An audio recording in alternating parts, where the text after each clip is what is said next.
Today's episode on seed saving is a little more difficult. We've kind of jumped from our tomato video right up to, which was sort of an easy difficulty level, up to a hard. There's not going to be a lot of rhyme or reason. We're just going to kind of bounce around. Well, you're sort of doing it with the time of what you're doing stuff. I mean, this is when you're doing your... What are you doing in this video, Chris? We are talking about carrots. The first difficulty to carrots, which actually isn't the biggest difficulty, is carrots are biannual. That's very different from a tomato. A tomato is an annual. You plant it, it goes to fruit, and you harvest that fruit and you harvest that seed in the same growing season, same year as when you started the plant, basically. Carrots, however, have to overwinter. And they have to go into a dormant period. And then their second year, so the first year they put all their energy into growing a root, which of course is the part that we harvest. And if you harvest the root, you've killed the carrot, essentially. But if it overwinters, it'll, instead of putting a whole lot more energy into the root will still grow, but it will put it into a flower. And so usually once they get past the spring period and start to grow, carrot roots aren't that fantastic. And hence why a lot of people don't even know that they're biannuals, because usually from a garden perspective, their end of life harvesting is in the fall, and you're harvesting the root, killing the plant. Because they're biannual, what you need to do, of course, is overwinter some roots. Now the best thing you can do is, for whatever variety you have, pick the best examples of it. And we kind of went through that earlier this year in another video.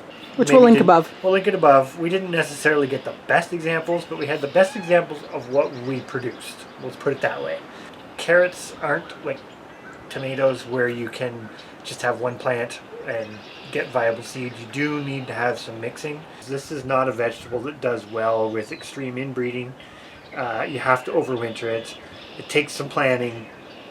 And the other problem is you're limited. If you're going to save carrot seeds, likely the best you can do is 2 varieties. And the reason why I say that, without getting really complicated, because there are complicated ways to do this, but the reason why I say you can only usually keep 2 varieties is because you're basically going to have one go to seed one year and one go to seed the next year. And you can kind of alternate. So you're isolating through time, right? You have 2 completely different carrots with different qualities, and you can keep that going, hypothetically. Carrots have a really big separation distance. So they need to be 800 meters apart. So that is not something that's in the realm of most gardeners. You're not likely going to be able to physically or isolate enough from other carrots. Let's just put it that way. But the real kicker with carrots about this isolation business is carrots are semi-unique in that they need to be 800 meters from another carrot, which is Dacus carota is the scientific name. I just happen to know that one.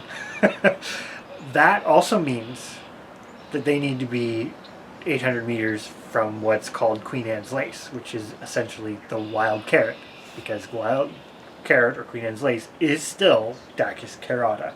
And that ends up being a much bigger issue, because at least in our part of the world, so in Ontario, Queen Anne's lace is pretty common. It's really common. So one of the extra steps, and this is again why carrots are on the difficulty level, because they have a big separation distance. You do need insects to pollinate. They do need that pollination by insects. They're not wind pollinated, and they're not necessarily self-fertile. So to get a lot of good seeds, you do need insects. So isolation cages, for example, although possible, you would have to basically introduce insects into the cage to keep the pollen spreading. So that's a lot more complicated than tomatoes. A lot more complicated. And you have this other aspect where, unlike tomatoes, where you can, notice the theme. I keep going back to that because I still think they are the #1 flagship easy vegetable. Or fruit, technically, that people can save on their own. And they can have variety.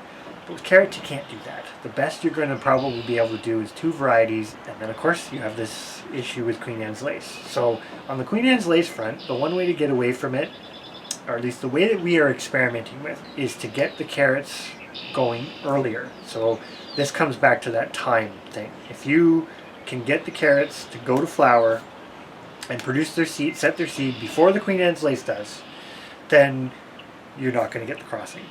Because it's not very likely that in your growing space, if you live, I'm going to say Eastern North America, because I don't know too much about the West, you probably have Queen Anne's lace growing somewhere nearby. It's in the ditch, it's in the neighbor's yard, it's probably there. It's pretty common. I will show you what we've got going on to try to encourage our carrots to basically go to seed earlier than the Queen Anne's lace. It's a race. So as you probably noticed, we are in the greenhouse. And these are our carrots. These are dragon carrots. We really, really enjoy dragon carrots. They're a little bit difficult to get seeds from. They're not super common. And we would really, really like to get some seeds from them this year so we can grow a lot more. Now, the nice thing about carrots, they're quite prolific. When they do go to seed, you get a lot of seeds. The downside to carrots is because of the fact that their usable vegetable portion is the root. For every root, you need 1 seed. And of course, to save seeds, as we've kind of done here, we've got multiple carrots, but you're going to have to put your seed production portion aside from your main harvest. So that's another added piece. But we brought them in the house and stored them in the basement, where essentially they didn't get a hard frost, but they definitely got cool. Our basement goes down to like 4 degrees Celsius in the winter. And basically midwinter we repotted them and we let them stay dormant in the basement.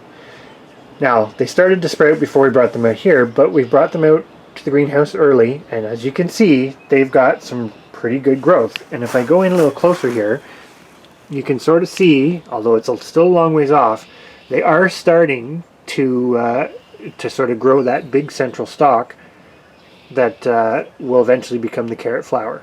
We're end of April, basically. And we're hoping that these will go to seed a couple weeks before the Queen Anne's lace, which means we can get pure dragon carrot seeds. Well, we didn't have to go very far to find some naturalized Queen Anne's lace. And the reason why I say naturalized, Queen Anne's lace or wild carrot or carrot in general is not native to North America. But as you can see, this is the Queen Anne's lace. And there's the greenhouse I was just in. So, as I say, not unlikely that you're going to have Queen Anne's lace growing nearby. If you zoom in here, you'll see it's basically, the foliage looks identical. And there's, I think, a couple of them here. Some little ones. These probably got mowed last year. But regardless, they're still in their biennial state. And as you can see, these little guys, and there's a few more over here, are much, much smaller. Like, there's my hand.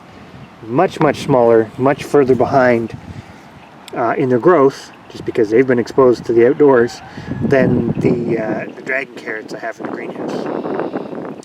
Now, I'm sure some of you might be wondering, what does this really matter? They're carrots are carrots are carrots, are they not? A lot of what we're used to as carrots is nothing like the wild Queen Anne's lace. And I'm going to dig one of these Queen Anne's lace roots up here to show you what it looks like. If you get enough genetic swamping from those wild versions, you will lose the qualities that you like carrots for. They don't have the same growth habits, and although they're edible, they're completely edible. It's not going to be as enjoyable as eating a nice domestic cultivated carrot. They're a great example of why this matters, why seed saving properly, or at least trying.